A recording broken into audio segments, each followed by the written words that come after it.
C'est une très vieille histoire que nous allons vous raconter. Elle remonte à plus de 3 600 000 années. C'est notre histoire de famille. À l'aube du 3e millénaire, nous avons entrepris de vous la rapporter sans interruption de la préhistoire à l'histoire, dans l'ordre chronologique des découvertes, tel que vous ne l'avez jamais vu ou entendu. C'est le roman de l'homme.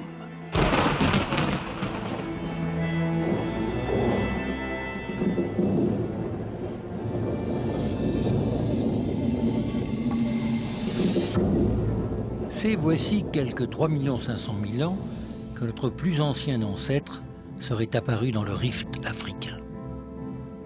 J'ai probablement attribué un rôle trop considérable à la force, à l'action de la sélection naturelle et à la persistance du plus apte. Mais je continue à affirmer que l'ancêtre de l'homme est un quadrupède velu muni d'une queue et d'oreilles pointues, probablement arboricole. Dès qu'il s'est mis debout, il a commencé à progresser dans tous les domaines. Si bien que 2 millions d'années plus tard, à force de marcher droit devant lui, vers le nord et vers l'est, il a franchi l'espace où s'ouvrira plus tard la mer Rouge. Et il a accédé au continent euro-asiatique. Le territoire immense que nous avons baptisé le Vieux Monde est grand ouvert à son aventure. Quelques 60 000 ans avant notre ère, il y est chez lui. Il a occupé tout l'espace terrestre et ne s'est arrêté que devant les océans. Ils lui ont longtemps semblé un obstacle infranchissable et pourtant, il ne parvient plus à en détacher son regard. L'océan, c'est la fin du monde habité. C'est la limite absolue. Et il ne s'y résigne pas parce qu'il est l'homme.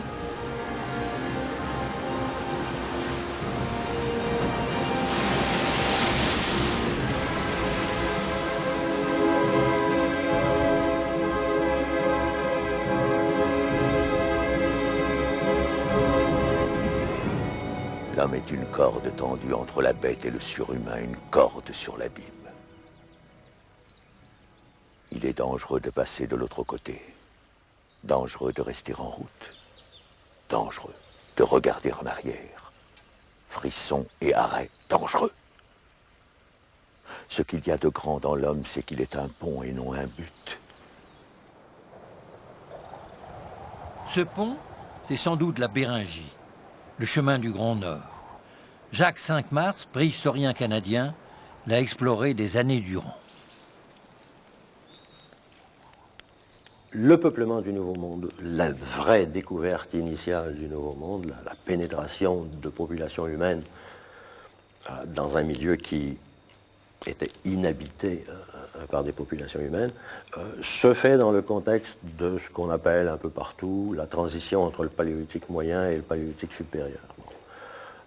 Cette transition-là correspond, surtout pour ce qui est de l'Europe centrale, de l'Europe de l'Ouest et du Proche-Orient, aussi à toute la question de la transition entre les Néandertaliens ou des populations de type néandertalien et les gens, l'humanité moderne, c'est-à-dire Homo sapiens sapiens.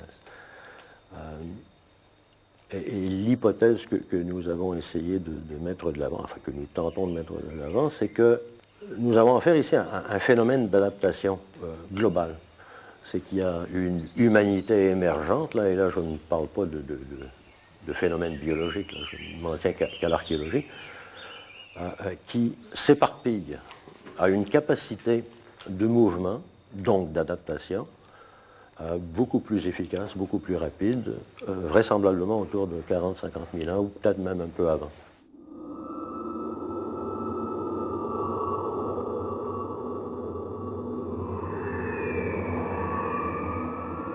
C'est sans doute par ce grand nord que l'homme tente d'abord de poser le pied sur le continent blanc d'en face, à la fois si proche et si lointain, et dont il est séparé par un univers confus de glace et d'eau, parcouru par des vents impitoyables et soumis à des froids terribles qui descendent parfois à 60 degrés au-dessous de zéro.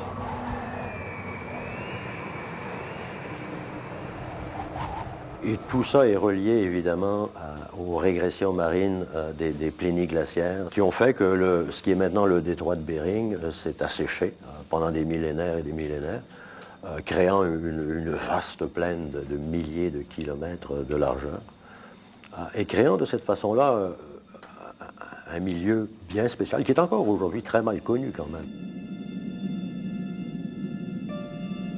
Les premiers hommes ont peut-être guetté une grande glaciation qui transformerait l'élément liquide en continent éphémère avant de se hasarder dans cette contrée glaciale.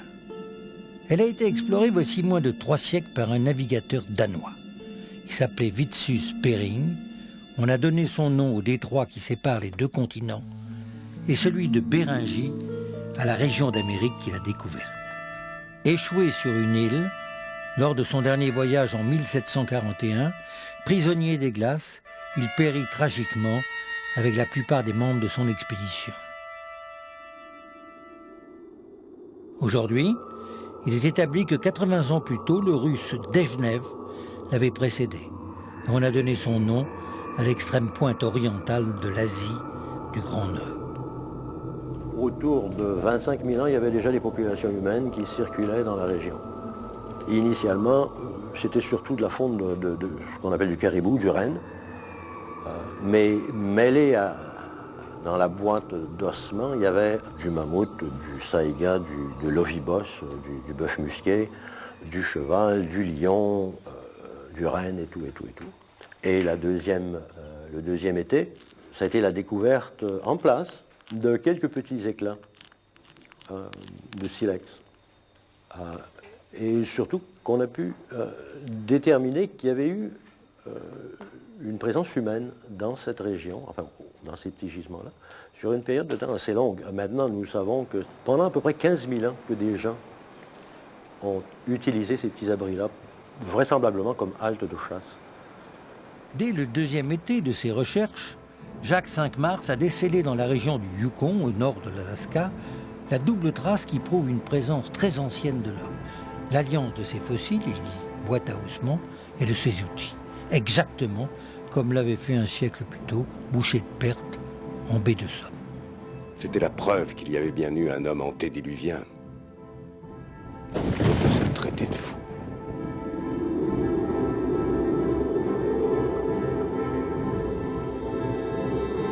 Il faut saluer ces hommes d'avant l'histoire. Partis d'Asie septentrionale, rudes, courageux et indomptables, et qui pour la plupart ne purent jamais revenir dans leur terre d'origine.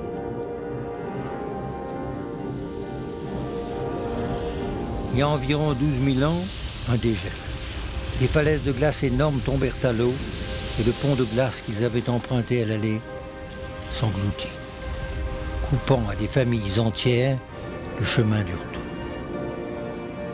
Il y avait des gens dans la région des grottes du Poisson Bleu, c'est-à-dire le nord du Yukon, très au nord du cercle arctique, il y a au moins 25 000 ans. Et par définition, il faut imaginer que s'il y avait 2-3 chasseurs qui se sont pointés dans cette région-là pour utiliser un mammouth fraîchement tué, ils faisaient partie d'une population.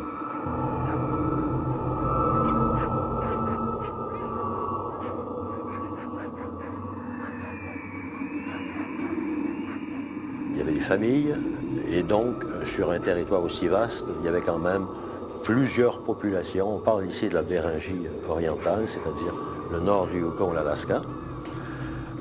Et pour qu'il y ait une pénétration aussi lointaine vers l'orient de la Béringie, c'est-à-dire vers l'est, là, on doit supposer une très grande antiquité à cette capacité d'adaptation de ce milieu-là.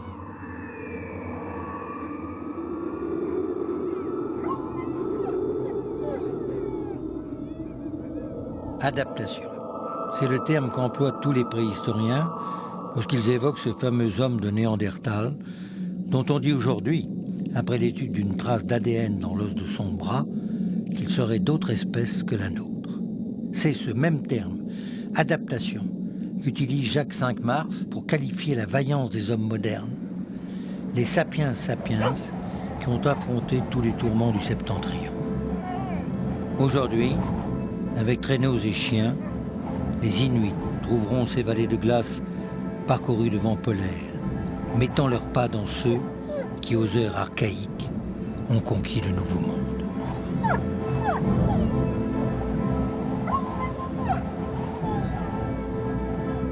Et si d'autres étaient passés par l'Amérique du Sud, le professeur Denis Vialou nous attend à Comarque. Alors la préhistoire américaine est une préhistoire que l'on a découvert peu à peu récemment. L'Amérique est vraiment un nouveau monde, y compris pour la préhistoire. Elle n'est en tout cas pas très ancienne, cette préhistoire américaine. C'est quelques dizaines de milliers de millénaires. Il y a beaucoup de litiges, beaucoup de discussions là-dessus, sur le passage en Béringie. Pour notre part et pour moi-même, avec mon épouse qui est brésilienne et avec toute une équipe, nous travaillons en plein cœur de l'Amérique du Sud. C'est véritablement le point géodésique, comme l'on dit. On est là, loin de toute mer. Ce cœur de l'Amérique du Sud se trouve dans un état brésilien, le Mato Grosso.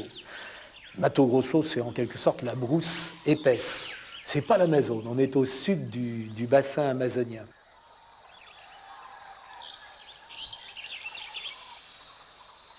Le Cap Horn, la Terre de Feu.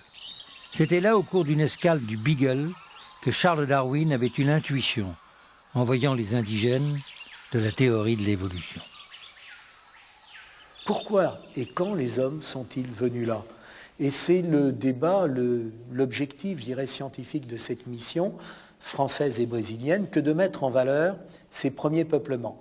Et il se trouve que là, dans plusieurs sites, mais dans un site en particulier, on a mis en évidence des occupations préhistoriques qui vont au-delà de 10 000 ans et même jusqu'à 25 000 ans pour nous maintenant dans le Mato Grosso, ce qui est une très grande découverte quant à l'ancienneté, mais je n'attache pas un prix particulier au nombre d'années.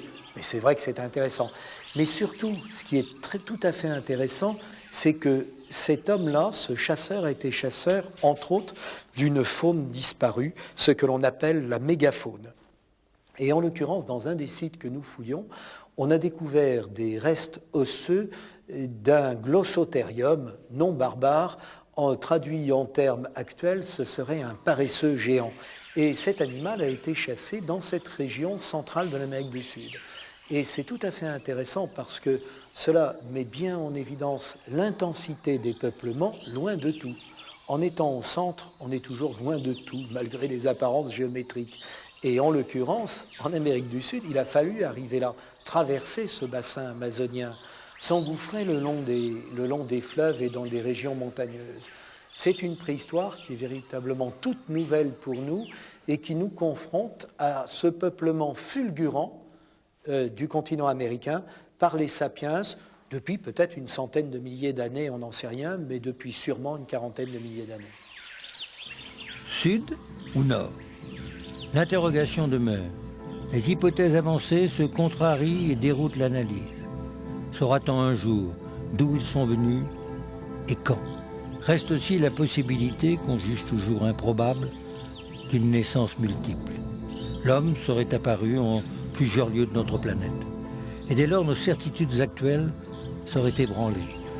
Mais de toute façon, il demeure encore un continent invisible pour l'homme archaïque, où qu'il se trouve, au bord de n'importe quelle mer, c'est l'Australie.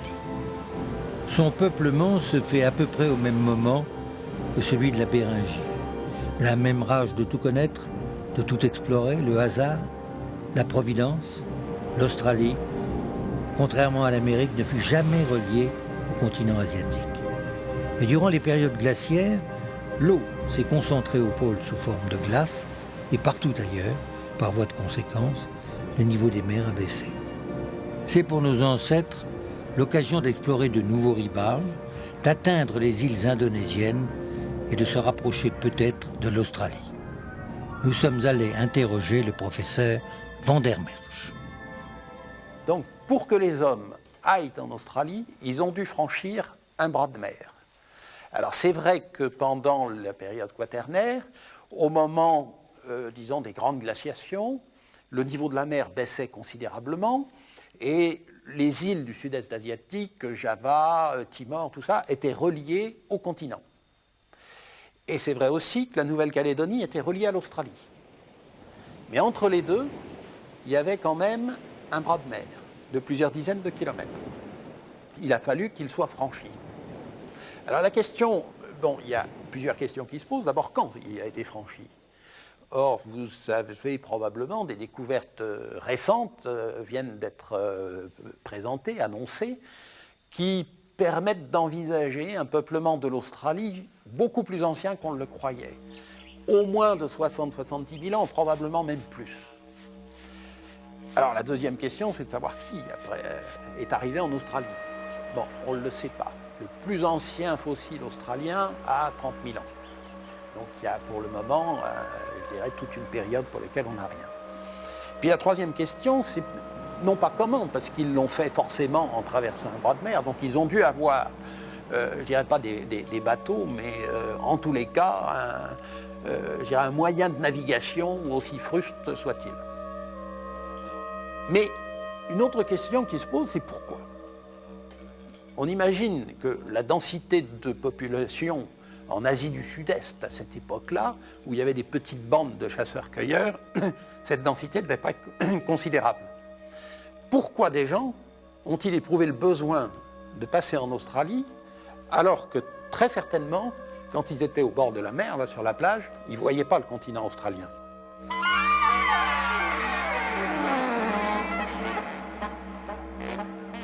Les hommes ont peuplé l'Australie malgré eux, en quelque sorte. Parce que imaginez donc que toutes les terres, Java, Sumatra, Timor, toutes ces îles de l'Asie du Sud-Est étaient reliées au continent. Et puis, à un certain moment, le niveau des mers remonte. C'est-à-dire que des îles se forment. Et les hommes sont... Peut-être que des hommes étaient sur ces îles, même assez probablement. Et il y a des îles qui diminuent de plus en plus. Et peut-être que, par contrainte, certains groupes humains ont été, à un moment donné, obligés de partir vers d'autres îles. Et qu'ils ont pu, à ce moment-là, construire, je ne sais pas, des radeaux ou tout ce que vous voulez, et simplement être entraînés, si vous voulez, vers l'Australie. Donc il se peut que le peuplement ait été, si je puis dire, passif, et non pas le résultat d'une recherche de nouveaux territoires. Ce qu'il faut savoir aussi, c'est que s'ils ne voyaient pas l'Australie, disons, de l'autre côté du bras de mer, quand ils se déplaçaient sur l'eau, ils voyaient l'Australie avant de perdre de vue le continent asiatique d'où ils étaient partis. C'est peut-être quelque chose qui est important dans la perspective, disons, d'un véritable peuplement.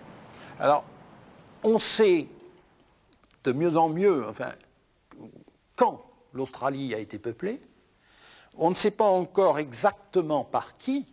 Bon, les plus anciens Australiens que l'on ait sont leurs descendants directs, ça c'est clair, mais on n'a pas les premières traces de peuplement. Mais surtout, on ne sait pas comment ni pourquoi. Hein? Donc on peut toujours essayer d'échafauder des hypothèses et de se demander quelle a été globalement la dynamique de ce processus. Et est-ce qu'il y a un grand effort moderne, actuel, en Australie pour la recherche des premiers Australiens? Ah oui, les Australiens, je dirais, la préhistoire australienne est une préhistoire très développée, ils sont très actifs, mais il ne faut pas oublier que l'Australie, c'est gigantesque. Hein. Oui. Donc, ils ont... et c'est pas très très peuplé encore, donc il n'y a pas une densité de chercheurs comme vous en trouvez en Périgord. Hein. Ce sont les seuls, ou à peu près au monde, qui sont sûrs qu'on est venu d'ailleurs par un moyen nautique. Pour ces périodes-là, oui. On ne pouvait y aller autrement qu'en disant... Non, on a toujours pensé que la navigation avait commencé il y a seulement quelques milliers d'années, peut-être une dizaine de milliers d'années. On pense à la Méditerranée, où on a beaucoup d'informations, le premier peuplement de Chypre, etc. Mais là, c'est des dizaines et des dizaines de millénaires. Alors, on s'interroge sur les technologies nécessaires pour affronter la mer, quand même. Mais on ne sait rien. Les Australiens sont les seuls au monde dont on soit sûr qu'ils sont venus d'ailleurs et par un moyen maritime. C'est la grande novation. L'homme, pour la première fois, emploie un chemin d'eau.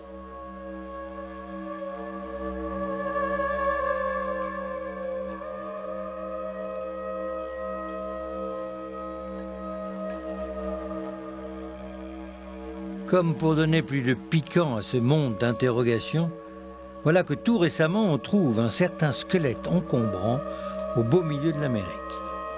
Serait-il apparu là, ou serait-il venu du sud ou du nord? La question est posée à Jacques 5 Mars.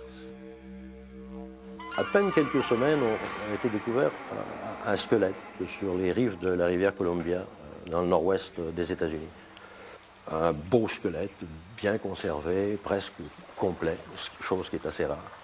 Un individu mâle, paraît-il, qui était décédé assez rapidement, semble-t-il, suite à un accident de guerre où il y avait une pointe de flèche dans le bassin. Ils ont trouvé une pointe de silex fichée dans un os du bassin. Semble-t-il que les gens qui l'ont examiné, enfin les chercheurs qui l'ont examiné, ont déterminé que c'était un mâle d'une cinquantaine d'années, chose quand même assez rare quand on pense à l'espérance de vie des populations aborigènes d'autrefois.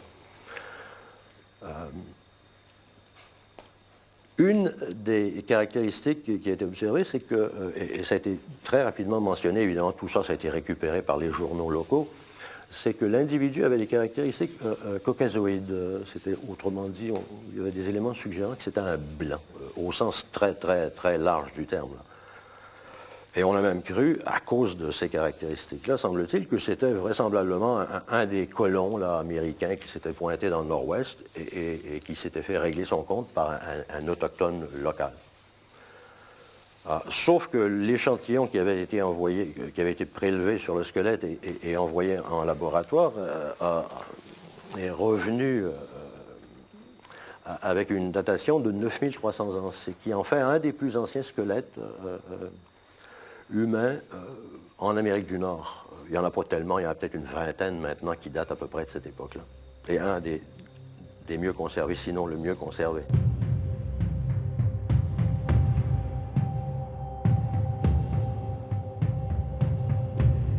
À cause d'une série de lois récentes aux États-Unis, les Autochtones locaux ont exigé la restitution du squelette pour fin d'inhumation, etc.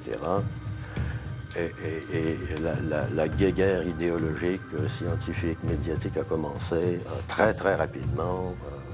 Ça s'est répandu à l'échelle de l'Amérique du Nord. Il y a même un procès vraisemblablement qui va se faire. Les chercheurs exigeant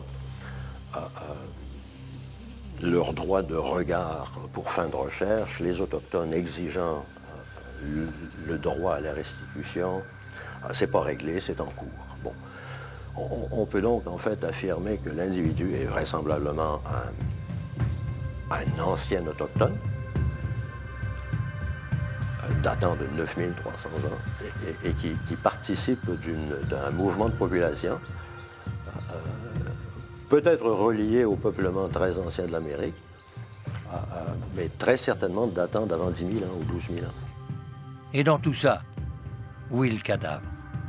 Semble-t-il que le shérif local a charge de le surveiller jusqu'à ce que les juges, la cour, ils ont mis le monsieur en prison.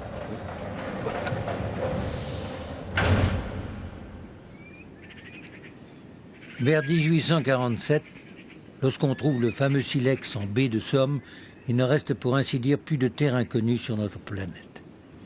On sait à présent qu'après s'être arrêté en Mésopotamie quelques 5000 ans avant notre ère, notre ancêtre a franchi le porche du néolithique pour poursuivre une marche qui semble éternelle. Il s'est de nos jours lancé dans l'exploration du cosmos. On dirait qu'une force l'entraîne toujours plus loin. Et pourtant,